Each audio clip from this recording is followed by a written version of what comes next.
Carl and Damon here from Brrraains A Head-Banging Life, gbhblofficial for short, and it's they made what into a TV series? Castlevania Season 1, Episode number 3, called Labyrinth. The directed, of course, by Sam Dietz and written by Warren Ellis. Loving this show at the moment. It's so good to rewatch it. Obviously, I'd seen these episodes before. I've written reviews for the seasons on the site, but going back and watching them again for these notes is super exciting. I'm excited to talk about it. First time watcher, man, and it's absolutely, we've seen some good TV series lately, and this is definitely up there too, It really stands out, I mean, I compared it in our previous videos to Vampire Hunter D. Yep. This completely jumps over the bar of Vampire Hunter D, of animation. Yeah, of course, Vampire Hunter D being a mid-90s movie as well. Yeah, I mean, I am very excited to get through Season 1, because as we know, Season 1 is effectively an introduction, only 4 episodes long. Here's the characters, here's the story set up, and now we're off and rolling. I cannot wait till we get to Season 2. Because, spoilers, I think Season 2 is the best season. But then there's nothing wrong with Season 3 or 4 either, so, do you know what I mean? Like, it's a great fucking show, put it that way. But we are talking about Episode 3, and this picks up where we left off as Trevor has made his way to a catacomb outside the city. He's gone there, and he heads inside, finding a coffin inside, and sees a mural on the wall. Seems to be related to potentially Belmont stuff more than anything else. He finds a hole that leads deeper in, so obviously heads that way, and finds fresh oil and a torch. He's kind of looking around, and he's like, okay, it's fresh oil. Someone's been here recently, because of course he's here to find that missing speaker, or the body of the missing speaker. Yes. Lighting it, he lights the torch, he calls out but gets no response. And as he looks around, he notices that it's a bit of a weird place. A little bit of an unusual construction. He takes sort of stock of that. Yeah, because what did you think here? Well, by his reaction, by my reaction, I thought, well, the stuff looks quite new. Yeah, okay. So it looks like it's been done up recently. Yeah, okay. And obviously, there's a reason why that is the case. Yeah, absolutely. But he ends up falling through some decayed floors. It collapses underneath him and he falls deeper inside. And then going through that area, the odd construction becomes even more prominent, even more notable. You know what it looks like? Kind of looks like a machine. Yes. That's what you start to get an implication of. But he does end up finding a statue of what appears to be a speaker, sort of frozen as if they were being attacked or something. It's an odd-looking thing. And that's because something did attack this person. And noise behind him gets his attention, and he's attacked by a giant cyclops. Obviously, Trevor fights the creature. It's a cool action sequence. He manages to defeat it in a nice bloody scene, stabbing it right in its eye. Get used to that. This is a bloody show, and this is a pretty cool thing. How do you feel about these sort of action scenes? What goes quite manga-like, streaky lines and like fast-moving shots and stuff like that. You know, from growing up watching things like Pokemon and Yu-Gi-Oh, so I'm used to all this sort of stuff. It feels it. So for me, it's like second nature, But I mean, I was really waiting for an episode to see, what's his name again, please? Who are we talking about? Trevor? Yeah, Trevor. Sorry, waiting to see Trevor's ability in his fighting, because obviously a lot of talks about him, about his family, and we haven't quite seen it yet. Obviously, episode 4 we do. Yeah, I was about to say episode 4. Episode 4 might be the one that actually I loved it. Recognise how Trevor's abilities and fight. Watching his fight, you sort of saw a bit of his experience. And his speed. Speed. Because it's not a long one. It's quite a short sort of fight, as it should be. It's just a beastly monster. But the death of the creature seems to release a curse. So basically, the implication being that its eye blast curses you and turns you, freezes you. Because the speaking statue sort of unfreezes and reveals the Elder's grandchild, which is Cypher Bernardes. This is the introduction of Cypher. Is it spoilers for me to say this is? I think I told you at the very start, but there are major players in this entire show, all seasons. Cypher is one of them. Yeah, you said that. Yeah. Yes. They have some quick banter. Get used to that. These two are bitchy to each other, and it's wonderful. Yeah, go on, yeah. Talking about what happened, and Trevor reveals why he's there. He tells her that the sleeping soldier isn't real, even though she argues about it, and he insists that they leave so the rest of the speakers will escape the city. He does introduce himself, but my God, this is one of the things I love about Trevor, is I love his matter-of-fact speaking. I love the fact that he's so dismissive about the sleeping soldier and elements like that. But after he introduces himself, he starts walking off, and she's like, well, I'm Cypher Bernardes. And you just hear Trevor go, I don't care. Yeah. I love it. I don't care. Yeah, he's like, he doesn't care. He's literally like he's like just like an angry, miserable old man. He doesn't care about anything. Torn between the duty of what Belmonts do, but the bitterness of what happened to his family. Of course. And that's really, really strong stuff. Again, we say it, voice acting, it's just immense. Yeah, it's just immense. Definitely. He walks off, and we see the curse being lifted then from some other people who are there. Just happens to be headless bodies. Yeah. And you sort of see blood spurt from them, which is enough to convince Cypher to move her ass. Yeah, I'm guessing they obviously died a long time ago. And yeah, I think it's that. There'll be, like, it froze them, or probably froze them and ate their heads, that kind of thing. Trevor reunites Cypher with her grandfather and the other speakers.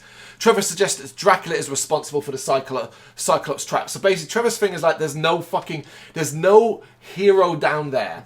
What I saw down there was a trap. This is a vampiric, Dracula-led trap. Technically, he's right, though, isn't he? He is right. Technically, he's right. Yeah. Yes. But once again, Cypher argues with him about the existence of the sleeping soldier, and he reveals that his family... Because basically, Trevor's like, look, you guys think you know it all. I'm a Belmont, and we've passed knowledge down. And what I saw in Sodor's catacombs matched the inside of Dracula's castle. Big moment, big reveal of... And important as well to constantly nail that element that the Belmonts are... history itself. Yeah. Like the Belmonts and Dracula and the Belmonts and vampires and the Belmonts and demonic entities are parallel. Yeah. But humanity, just like they fucked up Dracula, have fucked up the Belmonts. Basically, we're all responsible for screwing everything up constantly. Yep, and basically now they need his help. And he's like, yes. You can kiss my ass. Yeah, which you can completely understand, but he's also torn between the fact that he's a Belmont and he is only a good man. We'll get to more of that as later things go on. The Spoikers are coy about leaving as Trevor's like, whatever, I'm going to get some beer. Cypher is unimpressed by her behaviour. Again, you get that adult nature here. She says to her grandfather, if I piss in a bottle and give it to him, will you think it's beer? Yep. Yeah, it's that kind of... that's the reminder that this is not a show for the children. Yeah. Outside, Trevor is accosted by corrupt priests. They tell Trevor that he has been summoned to the church of the local bishop. We often talk about animation, the quality animation here, but my God, the absolute beauty and the colours of this... Not just the scene to the church, but the scene within the church itself. Yes. The shadows, the lighting. It is spectacular. Yeah, this is one of the most ominous, threatening scenes outside of Dracula himself. Yeah, I mean, when he's outside, obviously being surrounded, it looked like the place was on fire. Like the lighting in their... It's like madness, isn't it? It's like glowing in their eyes, the fires of hell. Yeah. They're demons. Oh, yeah, definitely. Trevor obviously doesn't want to go, and even tries to argue that he's been excommunicated from the church. So again, this is what I love. Lay in the reminder that the Belmonts were massively religious family, important to the church. They were defenders of the faith. But obviously when they fell from grace, they were excommunicated. Trevor has been excommunicated. He can't, as he puts it, he can't go in a church. He might burst into flames. That element. But he does eventually agree to go with them, all while being super sarcastic along the way. All the way. As Trevor arrives at the bishop's church, arriving there, we get that wonderful shot of the sun going down. And it's like, that's your anticipation. You know what that means. Yeah, you see the demons coming moving towards it. Absolutely. And inside, Trevor meets the bishop, who just so happens to be the same bishop who ordered Lisa's execution. This guy's a dick. And this is the crossing of lines where and you know season one's short, and you know you're coming around, but here's the lines being crossed, and you're like, okay, we're getting to something significant. The bishop tells Trevor that he is here to save Gresset, and Trevor demands, well, how? Do you know what I mean? Like, how? Accusing the bishop of killing the speakers and the folly of thinking that not enough religion is the problem. I fucking love this show. As a non-religious man who grew up in a religious environment, church every Sunday and elements like that, I have a certain thought process of religion. Hey, no problem if it's your jam, but I've got an issue with it. But I love just Trevor's argument here that just like, more religion isn't going to save you here. It's religion that's caused this. You know, and you doubling down on that isn't going to save you. And the Pope or the Bishop, this bloody basis, and like being proud, I'm the one who killed Dracula. He's insane. He's so... You're the one who brought all his damnness. I could almost admire his steadfast faith. Yes. Like I could almost admire it because it's unwavering in the face of so much destruction and evil and contempt. But it also comes from a place of insanity. So there's that. And the bishop still believes killing Lisa was the right path. And that's it. It's just like, dude, you, yeah. And obviously, like all crazy followers, they all follow the religion. That's what it is. Yep. It's cult. It's cult. Cult, that's the word, He orders Trevor to leave Gresset and reveals that his plan is to kill all the speakers tonight and do that before he doesn't want Trevor involved, which is interesting because I think it means he sees Trevor as a little bit of a threat. That's a threat, yeah. Yeah. If Trevor leaves, the bishop will spare Trevor and suggests that, hey, we might be able to sort your family name out, bro. Yeah, sort you out. Yeah. And obviously here, I highlighted that the bishop is mad on power and religion. It's extremely unnerving. I think it's one of the most scariest scenes. Yeah. His conversation, because he doesn't shout, he doesn't get angry, he speaks in a calm voice. Very intimidating, man. Yeah. And I think Trevor's intimidated. Yeah, definitely. As Trevor does walk out, he does have a quip where he says, like, my excommunication comes from a lot higher than you. Yes. Who do you think then he means? It's got to be the Pope. The Pope, right? That's what I thought he meant as well. Yeah, exactly that.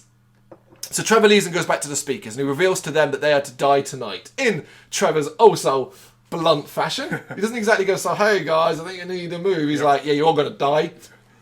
The speakers, though, are incredibly pig-headed. I'd say frustratingly pig-headed. Yeah.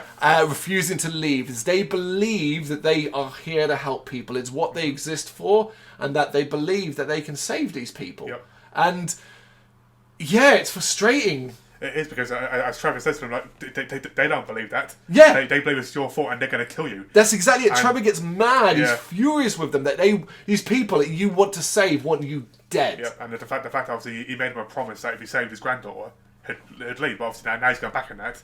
But again, you get to see obviously Trevor being torn here because he wants to, like, a part of him wants to go, I'm gone. Yeah, you're on your own. But then the good part of him, the Belmont part of him, he wants to save him. I only think Trevor admires and respects the speaker's faith in people, because it's what Trevor's lost. It's what the Belmont family lost. And he wants to have that again.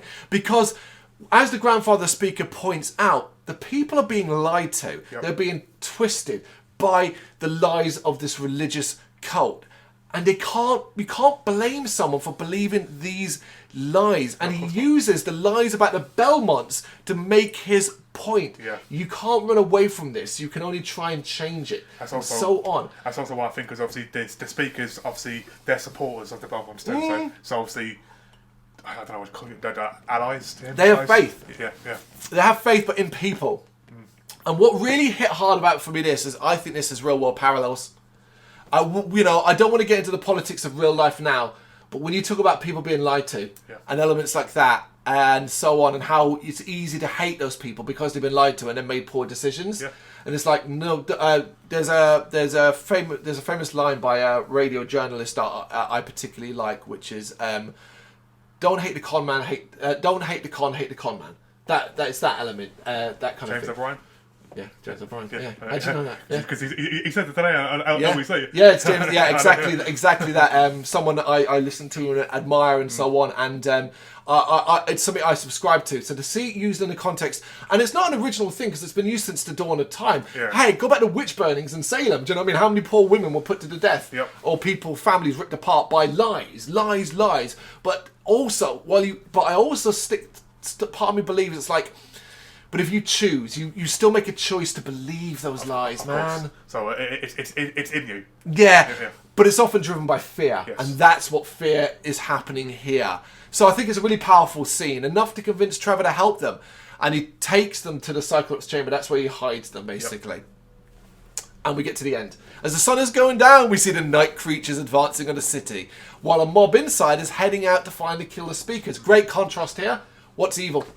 On one side, we've got these night creatures coming to assault the city, but in the city, we've got this army of torch-wielding, bloodthirsty humans hunting another group of... You know what I mean? Like, it's an incredibly well-done contrast. It is. And particularly when we see their faces, because it goes in their faces, and you realise they've been driven to insanity through fear. Yeah. Through fear. The mob arrives at the speaker house and find it empty, except for a Belmont.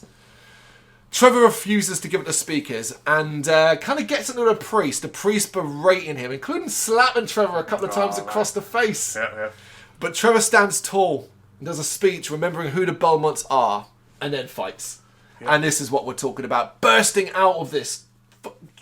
Interestingly, not trying to kill anyone. No.